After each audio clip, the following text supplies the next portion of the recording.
তো আলহামদুলিল্লাহ আল্লাহ পাক আমাদেরকে আল্লাহ সুবহানাহু ওয়া তাআলার দ্বীনকে জানার জন্য, বোঝার জন্য সংক্ষিপ্ত প্রশ্নোত্তর সেশনে আল্লাহ পাক একত্রিত হওয়ার আমাদেরকে তৌফিক দিয়েছেন। আল্লাহ রাব্বুল আলামিনের শুকর আদায় করি, সকলে বলি আলহামদুলিল্লাহ। প্রশ্ন করাটা, দ্বীন সম্পর্কে জানতে চাওয়া, এটা ভালো কাজ। আল্লাহ পাক কোরআনে কারীমের মধ্যে বলছেন যে যদি তোমাদের কিছু জানা না থাকে ফাসআলু আহলা যিকরি ইন কুনতুম লা তা'লামুন, তোমরা কোনো কিছু না জানলে এই বিষয়ে যারা জানে, যারা এই বিষয়ে বিশেষজ্ঞ, তাদের কাছ থেকে তোমরা জেনে নাও। তো এই জন্য জানা ভালো কাজ। আবার বেশি বেশি জানতে চাওয়া এটা অপছন্দনীয় কাজ। নবী সাল্লাল্লাহু আলাইহি ওয়াসাল্লাম বলছেন যে আল্লাহ পাক কিছু জিনিসকে অপছন্দ করেন। তো সেই অপছন্দনীয় জিনিসগুলোর মধ্য থেকে একটা অপছন্দনীয় হলো কিল ওয়া কাল, একটা হলো এদা আতাল মাল, আর একটা হলো কাসরাতাস সুয়াল। তিনটা জিনিসকে নবী সাল্লাল্লাহু আলাইহি ওয়াসাল্লাম বলছেন আল্লাহ পাক অপছন্দ করেন। একটা হলো কিল ওয়া কাল। কিল ওয়া কাল মানে পিছনে পিছনে কারো ব্যাপারে বিভিন্ন কথাবার্তা সমালোচনা করা। মানে একটা কথা শুনলাম বা একটা বিষয় জানলাম, জানার পরে ওই বিষয়টা তার সাথে আলোচনা না করে বা বিষয়টার স্পষ্ট না বুঝে আমি এটা নিয়ে চারিদিকে কথা বলা শুরু করলাম। এই জাতীয় কাজটাকে আল্লাহ পছন্দ করেন। আবার যদি সে কথাটা হয় অনলাইনে প্রকাশ্যে, তো সেটা নিয়ে কথা বললে অসুবিধা নেই, কারণ তিনি তো কথাটা প্রকাশ্যেই বলছেন, এটা কোনো গোপনীয় জিনিস না। কিন্তু কথাটা ওইরকম প্রকাশ্যে বলে নাই, এরকম জিনিস তার সাথে আলোচনা করা ছাড়া বাইরে প্রকাশ করা ঠিক না, এটা আল্লাহ পছন্দ করেন। দ্বিতীয় বিষয় এটা আতাল মাল, মানে আমরা যে বিষয়ে আলোচনা করেছি খুতবার মধ্যে, যে সম্পদের অপচয়, মানে সম্পদকে আল্লাহর নির্দেশিত পন্থার বাহিরে খরচ করা, এটাও আল্লাহ পছন্দ করেন। আর একটা কাসরাতা সুয়াল, বেশি বেশি প্রশ্ন করা, এটা অনেকের রোগে পরিণত হয়ে যায়। মানে দরকার নাই তাও প্রশ্ন করে। কিছু মানুষ দেখবেন, আমরা বিভিন্ন জায়গায় যেতে যেতে অভিজ্ঞতার আলোকে দেখছি যে অনেকের রোগে পরিণত হয়ে গেছে। মানে শায়েখদেরকে দেখলে মনে চায় কিছু প্রশ্ন করি, প্রশ্ন খুঁজে পায় না, তাও একটা দিয়ে দেয়। আবার একই প্রশ্ন অনেক শায়েখের কাছেও দেয়, এরকম মানুষও আছে। তো এইগুলোকে আল্লাহ পাক অপছন্দ করেন। এই জন্য দেখেন কোরআনে কারিমের মধ্যে শুধুমাত্র আপনার 12-13টা জায়গায় সাহাবায়ে কেরামের প্রশ্নের কথা আসছে। ইয়াস আলু নাকা, যে তারা আপনাকে জিজ্ঞাসা করে, এরকম দেখবেন কোরআনের কিছু আয়াতে ইয়াস আলু নাকা আসছে, যে তারা আপনার কাছে জিজ্ঞাসা করে। তো সাহাবায়ে কেরামের সংখ্যা 1 লক্ষের উপরে। তো সবাই যদি নবী সাল্লাল্লাহু আলাইহি ওয়াসাল্লামকে একটা একটা করেও প্রশ্ন করতেন, তাহলে 1 লক্ষের উপরে প্রশ্ন হইতো। কিন্তু কোরআনে কারিমের প্রশ্ন 12-13টা প্রশ্নের কথা আল্লাহ পাক উল্লেখ করছেন। তাহলে বোঝা গেল সাহাবায়ে কেরামেরা বেশি প্রশ্ন করতেন না। তবে যতটুকু জানার দরকার, একান্ত না জানলে সেটা জেনে নিতে হবে। আরেকটা জিনিস খেয়াল রাখতে হবে, যে কোনো সময় যে কোনো আলেমের কাছে হঠাৎ করে প্রশ্ন জানার জন্য ফোন করে দেওয়া, এটাও ঠিক না। কারণ উনি এখন কোন অবস্থা আছে, কি কাজে আছে, ঘুমে থাকতে পারে, কোনো বিশ্রামে থাকতে পারে, কোনো জরুরি কাজে থাকতে পারে। তা আমার মনে চাইছে আমি ফোন করে দিলাম। আর উনি তো বলে নাই যে আমি এখন আপনাদের প্রশ্নের উত্তর দেওয়ার জন্য বসে আছি, আপনারা ফোন করেন। একটা টাইম দেওয়া থাকে, অনেক আলেমেরা প্রশ্নের উত্তর দেন, একটা টাইম আছে, সেই টাইমে আপনি উত্তর ফোন করেন, জানতে চান। কিন্তু যে কোনো সময় ফোন করতে জানতে চাওয়া, এটাও আদবের খেলাফ, এটাও ঠিক না। তো আল্লাহ পাক আমাদেরকে এই বিষয়গুলো খেয়াল রাখার তৌফিক দান করুন। একজন ভাই জানতে চেয়েছেন, যে ইমাম পান, জর্দা, সিগারেট খায়, ওনার পিছনে নামাজ পড়া যাবে কি? আশা করি উত্তর দিবেন। পান খাইলে তো অসুবিধা নাই। পান তো একটা সবজির মতো একটা জিনিস, এটা খাইলে এটা কোনো গুনাহ নাই, এটা খাইতেই পারেন। কিন্তু পানের সাথে সমস্যা হয়েছে জর্দা খাওয়া, তারপরে সাদা পাতা তামাক, এগুলো খাওয়া, এগুলো শরীয়তে জায়েজ নাই, এগুলো খাওয়া যাবে না। তারপরে সিগারেট খাওয়া, এটাও শরীয়তে হারাম, এটাও জায়েজ নাই। তা এখন কথা হলো, ইমাম সাহেব যদি হারাম কাজ করে তার পিছনে নামাজ হবে কিনা? তো আহলুল এলেমদের উত্তর হলো, হারাম কাজ করলেও ইমামের পিছনে সলাৎ হবে। ইমাম হারাম কাজ করলেও কিন্তু আমি আপনি যদি ওই ইমামের পিছনে সলাত আদায় করি তা আমার আপনার সলাত হয়ে যাবে। তবে যারা মসজিদ কমিটির পরিচালনায় থাকবেন তারা প্রকাশ্যে কবিরা গুনাহকারী কোনো ইমাম নিয়োগ দিবেন না। নিয়োগ দিলে এটার জন্য তারা গুনাহগার হবেন। যিনি প্রকাশ্যে কবিরা গুনাহ করে, তার কবিরা গুনাহ জানা, এরকম যত বড় আলেম হোক তাকে ইমাম হিসাবে নিয়োগ দিবে না কমিটি। যদি দে এটা দায় দায়িত্ব কমিটির উপরে বর্তাবে। তবে সাধারণ মুসল্লি যদি সলাত আদায় করে সলাত হয়ে যাবে। তবে এক মসজিদের ইমাম এরকম কবিরা গুনাহ করে, কিন্তু আরেক মসজিদ আছে যেখানে হয়তো ইমাম ভালো, তাহলে আমি ওখানে সলাত আদায় না করে যেখানে ইমাম আকীদা বিশুদ্ধ, তার আমল আখলাক ভালো, আমি সেখানে আদায় করার চেষ্টা করব। জামাতে 4 রাকাতের মধ্যে 3 রাকাত পেলাম, কিন্তু ভুল ক্রমে ইমামের সহিত সালাম ফিরাইলে করণীয় কি? ভুল ক্রমে ইমামের সাথে সালাম ফিরিয়ে ফেললে সাজদায় সহু দেওয়া লাগবে না। ভুল ক্রমে আপনি ফিরে ফেলছেন, তাহলে আপনি উঠে বাকি যে 1 রাকাত আছে সেই 1 রাকাত আদায় করে নেবেন, কোনো অসুবিধা নেই। কিন্তু মাঝখানে যদি একটু বেশি গ্যাপ হয়ে যায়, মানে সালাম ফিরেছেন, সালাম ফিরে আবার জিকির আজকারও করতেছেন, হঠাৎ মনে হয়েছে আমি তো 1 রাকাত আদায় করি নাই, বিলম্ব হয়ে গেছে, তাহলে আপনি সাজদায় সহু দিবেন, আর 1 রাকাত আদায় করে সাজদায় সহু দিবেন। অনেকে বলেন যে ওসিলা নিতে হয়, যেমন শাহজালাল সাহেবের ওসিলা হে আল্লাহ মাফ করে দাও, এটা কতটুকু যুক্তিসঙ্গত? জি, এটা যুক্তিসঙ্গত তো নাই, এটা শিরকি কাজ। এই ওসিলাটা শিরকি ওসিলা। আল্লাহ পাকের কাছে মাপ চাওয়ার জন্য কোনো ব্যক্তির ওসিলা দেওয়া শরীয়তে জায়েজ নেই। ওসিলা দেওয়া মানে কি? ওসিলা দেওয়া মানে এই জিনিসটাকে আল্লাহ সুবহানাহু ওয়া তাআলার সামনে দিলে আল্লাহ সুবহানাহু ওয়া তাআলা সহজে আমার এই দোয়াটা, দরখাস্তটা গ্রহণ করবেন। আল্লাহ রাব্বুল আলামিনের সামনে, আল্লাহর জমিনে এমন কোনো মানুষ নাই যে মানুষকে আল্লাহর সামনে দিলে আল্লাহ আপনার দরখাস্ত কবুল করবেন, এরকম নিশ্চয়তা, এরকম গ্যারান্টি আল্লাহ পাক কারো ব্যাপারেই দেন নাই। এই কারণে মানে আপনি কোনো দিনদার, কোনো সালেহীন, কোনো আল্লাহওয়ালা, বুজুর্গ মানুষ, ভালো মানুষ, এরকম মানুষের উসিলা দেওয়া যাবে না। কারণ কোনো মানুষের আভ্যন্তরীণ অবস্থা আমি আপনি জানি না। বাহ্যিক অবস্থা জানি যে লোকটা ভালো, আমার দেখতেছেন লোকটা ভালো, কিন্তু আমার আভ্যন্তরীণ অবস্থা আপনি জানেন না। আমাকে উপরে দিয়ে ভালো দেখে আপনি আল্লাহর ওলি ঘোষণা দিয়ে দেওয়া, এটা শরীয়তে জায়েজ নেই। এজন্য আল্লাহর ওলি আসলে কারা, এটা একমাত্র আল্লাহ রাব্বুল আলামিনই জানেন। এজন্য দেখবেন আরব দেশে কোনো ওলির দরবার নেই, কারণ তারা কাউকে ওলির সার্টিফিকেট দেয় না, কারণ ওলির সার্টিফিকেট আল্লাহর হাতে। বাঙালি মূর্খতার কারণে, জাহালতের কারণে সবাইরে আল্লাহর ওলি বানাই দেয়, ওলির দরবার বানাই দেয়। এটা শরীয়তে জায়েজ নেই। আর ওলি যদি হয়ও তো ওলির উসিলায় আল্লাহর কাছে দোয়া করা যাবে না।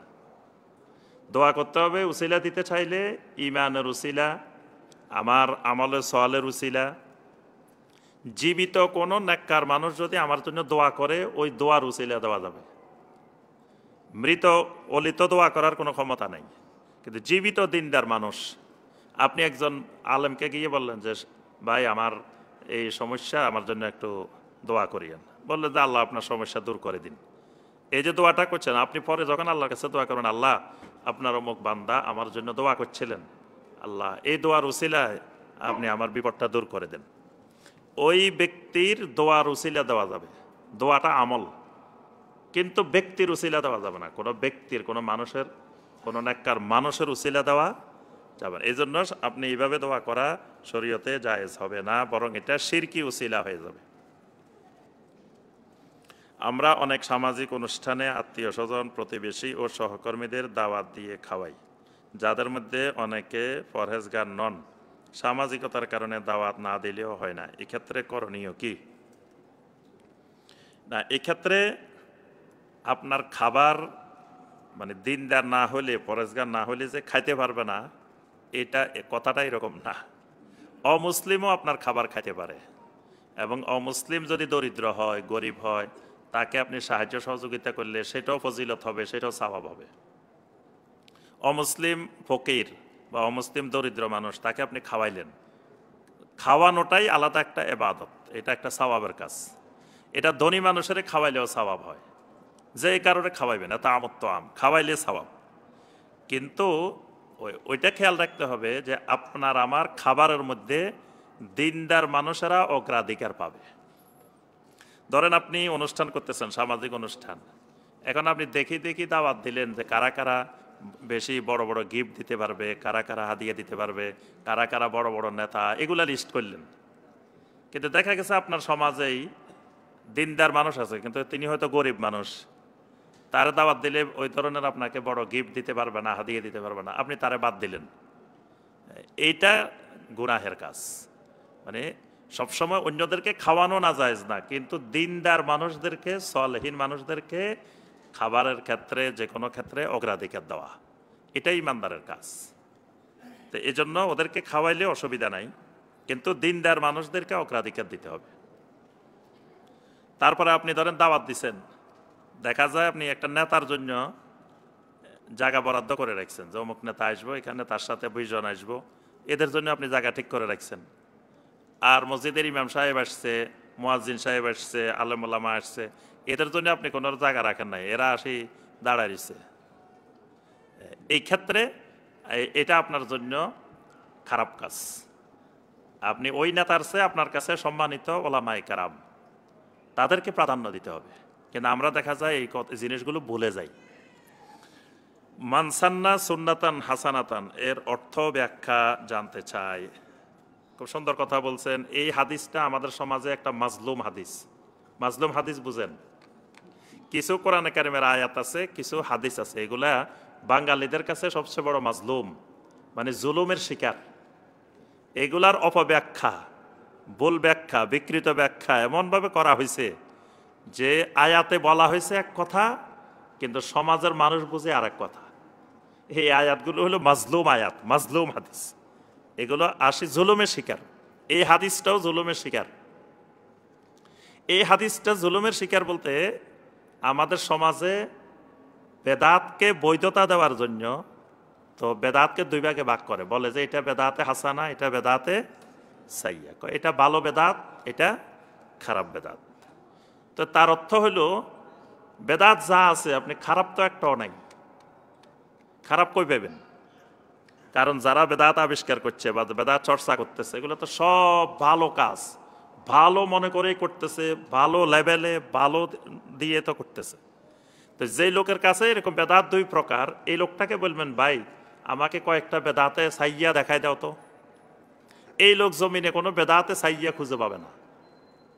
কারণ বেদাতে সাইয়া পাবে কেমন? সব বেদাত তো দেখতে সুন্দর, তো সে আর বেদাতে খুঁজে পাবে না জমিনে, বেদাতে সাইয়া নাই।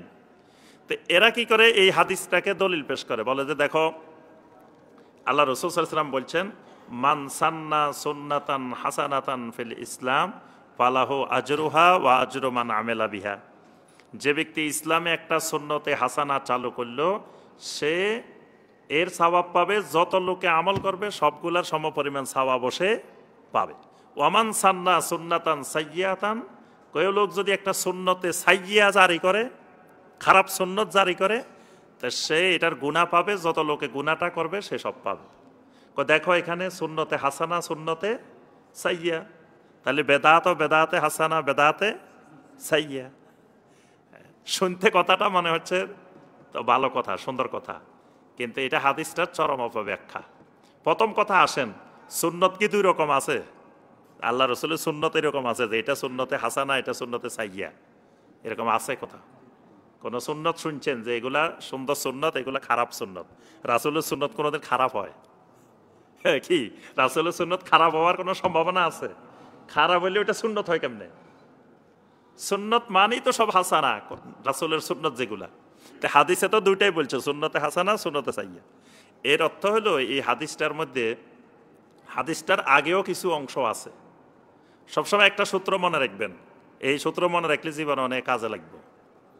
বেদাতীদের বেদাতের সপক্ষে যত দলিল আছে, কোরআনের আয়াত অথবা নবী সাল্লাল্লাহু আলাইহি ওয়াসাল্লামের হাদিস, দলিল হলো অংশ বিশেষ। আয়াতের মাঝখান দিয়ে বা আয়াতের শেষে দিয়ে বা আয়াতের প্রথমে দিয়ে একটা অংশ বিশেষ দলিল। হাদিসের মাঝখান দিয়ে বা হাদিসের শেষে দিয়ে বা হাদিসের যে কোনো একটা অংশ বিশেষ, তো ওই পুরা হাদিসটা বা পুরা আয়াতটা ধরলে তখন বেদাতির ওই দলিলের খণ্ডন ওখানেই আছে। যখন একজন বেদাতি বলতেছে যে আল্লাহ সব জায়গায় আছেন, দলিল কি বলেন তো দেখি, তো কয় দেখো আল্লাহ পাক মুসা এবং হারুন আলাইহিস সালামকে ফেরাউনের কাছে পাঠাইছে, পাঠানোর পরে আল্লাহ পাক বলছে ইজহাবা ইলা ফেরাউন ইন্নানি মাআকুমা, মুসা তোমরা ফেরাউনের কাছে যাও, আমি তোমাদের সাথে আছি। এই যে আল্লাহ মুসা হারুনের কি আছে, সাথে আছেন, তাহলে আল্লাহ সাথে আছেন মানে কি সব জায়গায় আছেন। তো শাইখুল ইসলাম ইবনে তাইমিয়া রাহমাহুল্লাহ বলেন, তো তুমি বেদাতিকে বলবা যে বেদাতি তুমি এখানে থামিও না, আর একটু সামনে তালাওয়াত করো। তোমার জবাব এখানে আছে। আল্লাহ পাক বলছেন যে আমি তোমাদের সাথে আছি, ইন্নানি মাআকুমা আসমাউ ওয়া আরা, এই একই আয়াতে আছে। সাথে আল্লাহ বলছে আমি তোমাদের সাথে আছি মানে আমি সবকিছু শুনতেছি দেখতেছি। তাহলে আল্লাহ সাথে থাকার ব্যাখ্যা আল্লাহ নিজেই করে দিচ্ছেন যে কিভাবে সাথে আছেন। আল্লাহ ফেরাউন আর মুসা আলাইহিস সালামের সাথে কি কথাবার্তা হইতেছে আল্লাহ সব শুনতেছেন, আল্লাহ সব দেখতেছেন, এটাই আল্লাহ বলছে সাথে থাকা। যারা দেখবেন যে ঈদে মিলাদুন্নবীর দলিল দে কোরআন থেকে, সূরা ইউনূসের ৫৮ নম্বর আয়াত, তো দলিল কি, কুল বিফাদলিল্লাহি ওয়া বিরহমাতিহি ফাবিযালিকা ফালিয়াফরাহ। তো ওই বেদাতিকে বলবেন যে এটা তো আয়াতের শেষ অংশ, মাঝখানের আয়াতের শুরু থেকে তেলাওয়াত করি আসো। তাহলে এখানে কি বোঝানো হয়েছে ওই আয়াতের মধ্যেই আছে। এইভাবে প্রত্যেকটা জিনিস। তো এই হাদিসটা এটা হলো একটা অংশ, এর আগে কিন্তু হাদিস আরো আছে, হাদিসটা আরো আগে একটা অংশ রয়ে গেছে। সেই অংশ কি, সেই অংশ হলো একদিন একটা লোক নবী সাল্লাল্লাহু আলাইহি ওয়াসাল্লামের কাছে আসছে, একটা গরিব মানুষ আসছে, সাহায্য চাইছে, আমার অভাবে অনেক কষ্ট করতেছি, এই সমস্যা, আমাকে একটু সাহায্য করেন। আল্লাহ রসুল বলছেন যে সাহায্য করার জন্য, কেউ দিতেছে না, সব চুপ করে বসে রয়েছে। হঠাৎ করে একজন সাহাবী আসি বিসমিল্লাহ বলে দেওয়া শুরু করে দিছে, উনি আসি নবী সাল্লাল্লাহু আলাইহি ওয়াসাল্লামের কাছে দিয়ে দিলেন। এই সাহাবী দেওয়ার পরে উনারে দেখে দেখে এবার সবাই দিতেছে। তখন আল্লাহ রসুল সাল্লাল্লাহু আলাইহি ওয়াসাল্লাম এই কথাটা বলছেন যে মান সান্না ফিল ইসলামে সুন্নাতান হাসানা। এখানে সুন্নত মানে রাসূলের ওই সুন্নত না, শাব্দিক অর্থের সুন্নত। সুন্নত মানে নিয়ম, পদ্ধতি, সিস্টেম। তো নবী সাল্লাল্লাহু আলাইহি ওয়াসাল্লাম বললেন যে ইসলামের মধ্যে এরকম কেউ যদি একটা সুন্দর সিস্টেম, সুন্দর নিয়ম এভাবে চালু করে দেয়, তো যত লোক আমল করবে সে তার সমপরিমাণ সওয়াব পাবে। মানে এই যে লোকটা প্রথম কেউ দিতেছে না, প্রথম দিল, তার দেখা থেকে বাকিরাও দিল, বাকিরা দিয়ে যা ফজিলত পাইছে সে প্রথমে শুরু করে দেওয়ার কারণে সেও সেই ফজিলত পাবে। সুবহানাল্লাহ। আবার সমাজে একটা খারাপ কাজ, যে একটা গান বাজনার অনুষ্ঠান চালু করে দিছে, এবার যত লোক এই গান বাজনার অনুষ্ঠান করতে থাকবে সেই গুনাহ পাইতে থাকবে। এটাকে নবী সাল্লাল্লাহু আলাইহি ওয়াসাল্লাম বলছেন সুন্নতে হাসানা, সুন্নতে সাইয়্যা। এখানে কোনো ওই বেদাত আর সুন্নতের ওই বিষয়ের আলোচনায় আসে নাই। এই সুন্নতটা শাব্দিক অর্থের সুন্নত, মানে নিয়ম, পদ্ধতি। পণ্যের দাম কমে গেলে আমরা প্রয়োজনের অতিরিক্ত পণ্য কিনে রাখি, এটি কতটা শরিয়া সম্মত? উদাহরণ, মুরগির দাম যদি কমে 90 টাকা কেজি হয়, তখন অনেকে দেখি ভবিষ্যতের কথা চিন্তা করে 20 কেজি কিনে রাখে। জি, এটা তো ভালো কাজ, এটা অসুবিধা কি? যখন ধরেন একটা জিনিসের দাম কমে গেছে, তাহলে আপনি চিন্তা করলেন যে আমার খরচ কম লাগবে, আপনি বেশি করে কিনে রাখলেন, এটাতে শরীয়ী অসুবিধা নাই। কারণ আপনি চেষ্টা করবেন সবসময় পরিবারের সংসারে খরচ যাতে কেমন কম লাগে। ধানের দাম, চাউলের দাম যে সময় কম, আপনি সে সময় চাউল বেশি করে কিনে রাখবেন যাতে সারা বছর কাজে লাগে। চাউলের দাম তো উঠানামা করে, কখনো বেড়ে যায়, তো আপনি যে সময় কম দাম থাকে সে সময় কিনে রাখলেন। তবে ওই যে ব্যবসা বাণিজ্যের ক্ষেত্রে এটার আবার আলাদা নিয়ম কারণ আছে। এটা হলো ব্যক্তি ক্ষেত্রে এটা অসুবিধা নেই, কিন্তু ব্যবসা বাণিজ্যের ক্ষেত্রে যে আমি কিনে আটকায় রাখলাম, আটকায় রেখে বাজারে একটা কৃত্রিম সংকট সৃষ্টি করলাম, দাম বেড়ে গেল, তারপরে বিক্রি করলাম, এটা ইসলামে জায়েজ নেই। এই জন্য নবী সাল্লাল্লাহু আলাইহি ওয়াসাল্লাম 40 দিনের বেশি কেউ যেন কোনো ব্যবসায়ী তার মাল আটকায় না রাখে, বাজারে যেন সরবরাহ করে দেয়, কারণ সরবরাহ বন্ধ হইলে তো দাম বেড়ে যাবে। কোরআন খতম করে টাকা গ্রহণ কি জায়েজ? কোরআন খতম করে মানে কোরআন তেলাওয়াত করে, কোরআনে কারীম তেলাওয়াত করলো প্রথম থেকে শেষ পর্যন্ত, এটার জন্য পারিশ্রমিক নেওয়া শরীয়তে জায়েজ নেই। কেন জায়েজ নেই? প্রথম কথা, কোরআনে কারীম শারীরিক ইবাদত, এটা যে তেলাওয়াত করবে সে ফজিলত পাবে। এটা তেলাওয়াত করে আরেকজনকে দেওয়ার কোনো সুযোগ নাই। মানে আমি তেলাওয়াত করে আপনারা সওয়াবটা দিয়ে দিলাম, এই সুযোগ এখানে নাই। তো এই সুযোগ যদি থাকতো তাহলে আপনি কইতেন যে শায়েখ আজকে আমার একটা জরুরি কাজ আছে, আসরের সময় আসতে পারবো না, আপনি একটু আমার আসরের নামাজটা পড়ে দিয়েন। আপনার তো কোনো কাজ নাই, এখানে সিলেটে আসছেন, এখন বসে আছেন, তা আমি আসরের সময় আসবো না, আপনি একটু ডাবল আসর পড়ে দিয়েন, আপনারটা প্রথমে পড়ি, তারপর আমারটা পড়ে দিয়েন। আমাকে কিছু হাদিয়ে দিয়ে গেলেন, তা আপনি একটা আসর পড়ে দিলাম। তো এটা সুযোগ আছে? সুযোগ নাই। কেন নাই? এটা শারীরিক আবাদত। শারীরিক আবাদতের মধ্যে এই সুযোগ নাই। আর্থিক আবাদতের সুযোগটা আছে। যেমন ধরেন জাকাত, স্ত্রীর জাকাত ফরজ হয়েছে, স্বামী কইল যে যাও, তোমার স্বর্ণ বিক্রি করারও দরকার নাই, আমি দিয়ে দিতেছি, আদায় হয়ে গেছে। কিন্তু স্ত্রীর নামাজ স্বামী পড়লে, স্বামীরটা স্ত্রী পড়লে আদায় হবে না, কারণ এটা শারীরিক আবাদত। কোরআন তালাওয়াতটা শারীরিক আবাদত। এটা আমি তালাবাত করবো, আমি পাবো, আপনি তালাবাত করবেন, আপনি পাইবেন। তা আপনি আমার টাকা দিবেন কেন? আপনার এখানে স্বার্থ কি? আপনি কি পাইছেন? মানে আমি ধরেন এক খতম তেলাওয়াত করছি, তা আপনি কি এখানে কিছু পাইবেন? পাওয়ার সুযোগ নাই। আচ্ছা, দ্বিতীয় কথা, তেলাওয়াত যদি, কোরআন তেলাওয়াত যদি সওয়াবের উদ্দেশ্যে না হয়, তাহলে কোনো সওয়াব পাওয়া যাবে না। যদি উদ্দেশ্য হয় যে আমি আপনার থেকে পারিশ্রমিক পাবো, এই কারণে তেলাওয়াত করতেছি, তা আমিও কিছু পাবো না, আপনিও কিছু পাবেন না, দুইজনেই জিরো। মাঝখান দিয়ে আমার সময় নষ্ট হয়েছে, আপনার টাকা নষ্ট হয়েছে, রেজাল্ট কিন্তু কি জিরো। আপনিও কিছু পান নাই, আমিও কিছু পাই না, কারণ এখানে সওয়াবের উদ্দেশ্যে আমি তেলাওয়াত করি নাই, আল্লাহর সন্তুষ্টির উদ্দেশ্যে তেলাওয়াত করি নাই। আরো আছে। তো এই কারণে আমাকে খেয়াল রাখতে হবে যে এটা, আর এটা এমন কোনো শরীর জিনিস না যেটা না হলে ইসলামের বিশাল ক্ষতি হয়ে যাবে। যেমন ধরেন জামাতে সলাত, আজান, এগুলো নিয়মিত না হলে ইসলামের বিশাল ক্ষতি হবে। এজন্য টাকা দিয়ে, পারিশ্রমিক দিয়ে ইমাম নিয়োগ করা, মুয়াজ্জিন নিয়োগ করা সমস্ত আহলুল ইলমের ঐক্যমতে জায়েজ। কেন জায়েজ? কারণ নিয়মিত ইমাম না রাখলে আপনি ইমাম পাইবেন কই? নিয়মিত কে বসে থাকবে এখানে জামাতে নামাজ পড়ানোর জন্য? মুয়াজ্জিন না রাখলে আজান দিবে কে নিয়মিত? সবাই কবে যে আমি এখানে যেহেতু টাকা নাই, তা আমি অন্য জায়গায় যা কাজকর্ম করি, তো কেউ আজানও দিবে না, জামাতে সালাত হবে। এইরকম জিনিসগুলোতে শরীয়তে জায়েজ। কিন্তু কোরআনে কারিম তালাওয়াত এটা এইরকম গুরুত্বপূর্ণ বিষয় না, এই জন্য ভাড়া করি যে তালাওয়াত করাইতে হবে। এই জন্য এই তালাওয়াতে কোনো পারিশ্রমিক যিনি গ্রহণ করবেন ওনার জন্য জায়েজ নাই, যিনি দিবেন ওনার জন্য জায়েজ নাই, এবং কেউ কিছুই পাইবেন না। যেসব বিয়ে বাড়িতে নাফরমানি হয় সেখানে হাদিয়া দেওয়া যাবে কি? সুন্দর কথা। প্রথম কথা তো আপনি সেখানে যাইতেই পারবেন না, হাদিয়া তো পরের কথা। প্রথম তো আপনার জন্য ওই বিয়ের অনুষ্ঠানে যাওয়াই জায়েজ না। যেখানে আল্লাহর নাফরমানি হয় সেই অনুষ্ঠানে কোনো মুমিনের অংশগ্রহণ করা জায়েজ না। ওই বিয়ের অনুষ্ঠানে যাওয়াটাই হারাম। যেখানে আপনি দেখতেছেন গান বাজনা হইতেছে, যে বিয়েতে যৌতুক নেওয়া হয়েছে, যেই বিয়েতে গায়ে হলুদের নামে অশ্লীলতা করা হয়েছে, যে বিয়েতে নারী পুরুষ একসাথে খাইতেছে, এরকম শরিয়া বিরোধী যত কাজ আছে, এগুলো হইলে ওই বিয়ের অনুষ্ঠানে ইমানদারের জন্য যাওয়াই হারাম। তা হাদিয়া তো সেখানে প্রশ্নই আসে না, হাদিয়া তো দেওয়া যাবেই না, আপনি সেখানে অংশগ্রহণও করা যাবে না। কোনো মহিলার যদি নেশাব পরিমাণ স্বর্ণ থাকে কিন্তু তার কোনো উপার্জন নাই, তাহলেও কি তার উপর হজ ফরজ হবে? জি, যদি এই স্বর্ণটাই তার একমাত্র সম্বল, মানে এর বাহিরে সে জীবন চালানোর জন্য তার কোনো বিকল্প উপায় নাই। বিকল্প উপায় বলতে, একটা মহিলাকে আল্লাহ রাব্বুল আলামিন এমনভাবে সৃষ্টি করেছেন, তার বিয়ের আগ পর্যন্ত তার বাবার উপরে ফরজ, বাবা তার সমস্ত খরচ দিতে হবে।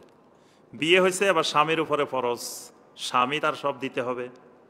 তারপরে আপনার বৃদ্ধ হয়ে গেছে, ছেলের উপরে ফরজ, ছেলে তার মায়ের খরচ চালাইতে হবে। অর্থাৎ এই মহিলাটার জন্ম থেকে মৃত্যু পর্যন্ত মহিলাটার খরচ মহিলার উপরে ফরজ না, আল্লাহ পাক অন্যদের উপরে কি করে দিয়েছেন? ফরজ করেছেন। কখনো বাবার উপরে, কখনো স্বামীর উপরে, কখনো ছেলের উপরে। তো মহিলাটার তো টাকা পয়সা দরকারে নাই, তারপরেও কিন্তু আল্লাহ সুবহানাহু ওয়া তাআলা মহিলাটাকে বাবার সম্পদে মালিকানা বানাইছেন, মায়ের সম্পদে বানাইছেন, স্বামীর সম্পদে বানাইছেন, তারপরে ভাই বোনের সম্পদে বানাইছেন, ছেলে মেয়ের সম্পদে বানাইছেন, বিভিন্ন দিক থেকে সম্পদের মালিকানা বানাইছেন। তো সুতরাং আপনার যদি স্বামী থাকে, তা আপনার স্বামী খরচ চালাইব, আপনার স্বর্ণ কি করবে? হ্যাঁ, আপনার হজ করতেই হবে।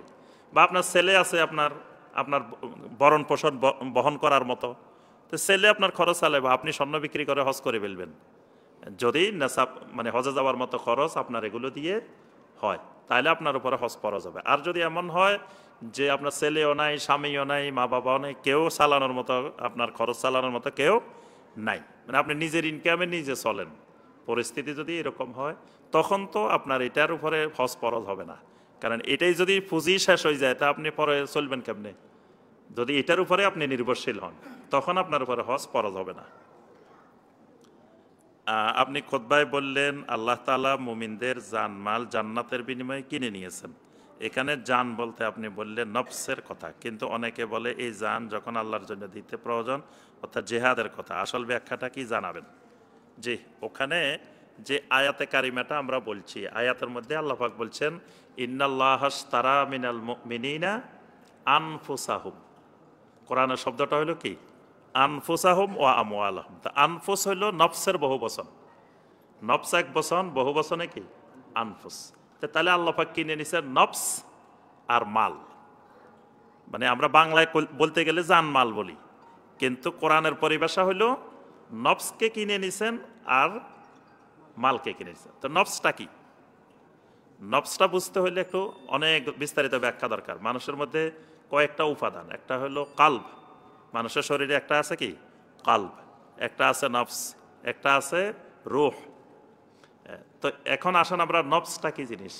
নফস বলতে এক কথায় যদি আমরা বলি, তো মানুষের মাথা থেকে পা পর্যন্ত এই পুরা বডিটার নাম নফস। নফস মানে একটা আপাদমস্তক একটা মানুষ, অর্থাৎ আমার মাথা থেকে পা পর্যন্ত যা আছে পুরাটা মিলে কি? নফস। তাহলে আমার ব্রেইনও মাথার এই বডির মধ্যে আছে, কাল্ব বডির মধ্যে আছে, রুহ বডির মধ্যে আছে, বডির মধ্যে যা আছে সবগুলা মিলে হলো কি? নফস। তাহলে এই মাথা থেকে পা পর্যন্ত পুরাটাই আল্লাহর কাছে বিক্রি করে দিতে হবে, পুরা নফস। তো পুরা নফস কেমনে বিক্রি করবেন? আপনার মাথার ব্রেইনে যত চিন্তা চেতনা আসবে সব আল্লাহর জন্য হবে, আল্লাহ যেমন নির্দেশ দিচ্ছেন ওই আলোকে ফিকির করতে হবে। তারপরে আপনার হাত দিয়ে, মুখ দিয়ে, আপনার শরীরের সমস্ত অঙ্গ প্রত্যঙ্গ দিয়ে আল্লাহ যখন যেভাবে যা করতে বলছেন তখন সেখানে তা করতে হবে। মানে আপনার এই বডিটা আল্লাহর নির্দেশের বাইরে চালানোর সুযোগ নাই। এখন এই বডির উপরে যদি জেহাদ ফরজ হয় তখন জেহাদও করতে হবে। তবে জেহাদ কখনো ফরজে আইন থাকে, কখনো ফরজে কাফায়া থাকে। মানে জেহাদের বিধিবিধান আপনাকে বোঝা লাগবে। বিধিবিধান না বুঝে লাভ মারি যায় আপনি মরে গেলে শহীদ হবেন না। যেমন ধরেন জাকাত ফরজ, জাকাত ফরজ না, এবং বিশাল ফজিলত জাকাতের। এখন আপনার কাছে টাকাই নাই, তা আপনি বলেন যে শায়েখ জাকাতের মতো এত বড় একটা ফজিলতের জিনিস আমি কেমনে মাহরুম থাকি? আপনি প্রতি বছর ঋণ করি করি জাকাত দেন। হ্যাঁ, আপনি জাকাত দেন, তা আপনার উপরে জাকাতে ফরজ না, আপনারা তো আল্লাহ জিজ্ঞেস করবে না জাকাত কেন দেওয়া নাই। জেহাদ যখন ফরজ হবে তখন যদি আপনি না করেন তাহলে আল্লাহ পাক আপনাকে প্রশ্ন করবেন কেন করেন। যখন জেহাদ ফরজে হয় নাই তখন তো আপনাকে আল্লাহ এই ব্যাপারে প্রশ্ন করবেন না। এজন্য জেহাদের জ্ঞান অর্জন করতে হবে। ইমাম ইবনুল কাইয়িম রাহমাহুল্লাহর মাদারিজুস সালেকিন, এটা ভালো করে পড়বেন। এখানে ইবনুল কাইয়িম রাহমাহুল্লাহ জেহাদ কখন ফরজ হয়, কিভাবে ফরজ হয়, জেহাদের স্তর কয়টা, আপনি জেহাদ কোন দিক থেকে শুরু করবেন, কোথায় গিয়ে শেষ হবে, জেহাদের 4টা বড় বড় স্তর আছে। প্রথমে আপনি নফসের বিরুদ্ধে জেহাদ করবেন, নফসে আম্মারার বিরুদ্ধে, এটা দিয়ে শুরু হবে। শয়তানের বিরুদ্ধে জেহাদ করবেন। আপনি এখনো মানে আপনার বডিটাকে আল্লাহর আইন দিয়ে সাজাইতে পারেন নাই, আপনি চলে গেছেন জেহাদ করার জন্য। আপনি এখনো নিজেকে আপনি শয়তানের বিরুদ্ধে জেহাদ করে প্রস্তুত করতে পারেন নাই। আপনি আগে নফসের বিরুদ্ধে জেহাদ, শয়তানের বিরুদ্ধে জেহাদ, তারপরে কুফার ওয়াল মুনাফিকিনের বিরুদ্ধে জেহাদ, তারপরে আহলুল বেদা ওয়াল আহওয়ার বিরুদ্ধে জেহাদ। এবং কোন জেহাদ কিভাবে করবেন কত অনেক বিধান আছে এখানে। তো সুতরাং সলাৎ যেমন ওলামায়ে কেরাম আমাদেরকে শিখান, জেহাদও যখন ফরজ হবে ওলামায়ে কেরামেরাই মাসালা দিবেন। এখন সলাৎ শিখবেন ইমাম সাহেবের কাছে, জেহাদ শিখবেন যাই ওই গুহা থেকে বের হয়ে আসছে, পাহাড়ের কোনো জঙ্গল থেকে, গুহা থেকে, তার কাছে যাই জেহাদ শিখবেন। এই দুই জায়গায় যাওয়া যাবে না, একই জায়গায় দুইটাই শিখতে হবে। দুই জায়গায় গেলে তখন জঙ্গিবাদের বিস্তার, সন্ত্রাসবাদের বিস্তার ঘটবে, জেহাদ হবে না ইসলামের। এই জন্য বিষয়গুলো স্পষ্ট করে জ্ঞান অর্জন করতে হবে। জেহাদের এলমও ফরজ। আচ্ছা, তারপরে আচ্ছা এটা রয়েছে আমার কর্মস্থল থেকে আসতে প্রায় প্রতিদিন আমার মাগরিবের সালাত কাজা হয়ে যায়, কারণ আমাকে সে সময় গাড়িতে থাকতে হয় আর ড্রাইভার গাড়ি থামাতে চান না। এই ক্ষেত্রে আমার কি করণীয়? যে প্রথম করণীয় হলো আপনি চেষ্টা করবেন হয় সেখান থেকে মাগরিব পড়ে রওনা দেওয়ার, অথবা এমন আগে রওনা দিবেন যাতে আপনি আসে এখানে মাগরিব পড়তে পারেন। এটা মাঝে মধ্যে একদিন দুই দিন কাজা হইতে পারে, কিন্তু নিয়মিত এটা সিস্টেমে পরিণত করা যাবে না। অথবা আপনি গাড়িতে উঠবেন, ডাইরেক্ট গাড়িতে না উঠে ভাঙ্গি ভাঙ্গি গাড়িতে উঠবেন। আপনি চিন্তা করলেন এখন আধা ঘন্টা পরে মাগরিব হয়ে যাবে, তা আপনি একটা লোকাল গাড়িতে উঠলেন, আধা ঘন্টা পরে সামনে যাই, ওখানে যায় মাগরিব পড়লেন, পরে আরেকটা গাড়িতে উঠলেন, যদিও সুযোগ না থাকে। অর্থাৎ যে কোনো উপায় আপনাকে খুঁজে বের করতে হবে যে আমার মাগরিবটা যাতে নিয়মিত এইভাবে কাজা না হয়। এটা নিয়মিত করা যাবে না, মাঝে মধ্যে হইতে পারে কিন্তু প্রতিনিয়ত হবে না। আর সফর হইলে তো আপনি মাগরিব এসে জমা করতে পারবেন, আর যদি মুকিম হন, অফিসের কাজ হইলে তো মুকিম, তাহলে আপনাকে নিয়মিত করা যাবে না। আমার পাওনা 2 লক্ষ আর আমার দেনা 1 লক্ষ, কোনটির উপরে জাকাত দিতে হবে? মানে আপনি 2 লাখ টাকা পাইবেন, আপনার কাছে 1 লাখ টাকা পাবে, তাহলে আপনি ওই যে আপনার তো পাওনা আছে, মানে আপনি পাইবেন 2 লাখ টাকা, আপনার কাছে পাবে 1 লাখ টাকা, তাহলে আরো 1 লাখ টাকা বেশি আছে। মানে ওই যেটা পাওনা ওইটা তো আপনার মালিকানাই, মানে কারো কাছে বাকি থাকা মানিও এটা আপনার টাকাই, এই টাকারও কিন্তু জাকাত দিতে হবে। তো সেই হিসাবে আপনি ওই 1 লাখ টাকা যেহেতু আপনার কাছে পাওনা আছে, 1 লাখ টাকা বাদ দিয়ে বাকি 1 লাখ টাকা আপনি জাকাতের মধ্যে হিসাব করবেন, ওই হিসাবে আপনাকে জাকাত দিতে হবে। আর পাওনার ক্ষেত্রে নিয়ম হলো কিছু টাকা আছে আপনি আর পাওয়ার সম্ভাবনা নাই, এই টাকা আপনি মানে ধরে নিলেন যে আর পাবো না, এইরকম সংখ্যাই বর্তমানে বেশি। মানে দেখবেন যে আপনার থেকে নিচে পরে আর দেওয়ার খবর না, তাই আপনি চাইতে চাইতে পরে বিরক্ত হয়ে এক সময় আর চাওয়াই বন্ধ করে দিচ্ছেন, এইটা জাকাতের আওতায় আসবে না। এটা যখন পাইবেন তখন জাকাত দিবেন। আর নিয়মিত এটা আপনি পাওয়ার আশা নাই কিন্তু নিয়মিত জাকাত দিয়ে যাবেন, এটা জাকাত দেওয়ার দরকার নেই। যেগুলো পাইবেন আপনি নিশ্চিত যে এটা পাবেন, এগুলোর আপনি জাকাত দিবেন। যে আল্লাহ পাক আমাদের সবাইকে আল্লাহর দ্বীনকে যথাযথভাবে জেনে বুঝে আমল করার তৌফিক দান করুন। আমিন ইয়া রাব্বাল আলামিন। সুবহানাকা আল্লাহুম্মা বিহামদিকা আশহাদু আল্লা ইলাহা ইল্লা আনতা আস্তাগফিরুকা ওয়া আতুবু ইলাইক। আসসালামু আলাইকুম ওয়া রাহমাতুল্লাহি ওয়া বারাকাতুহু।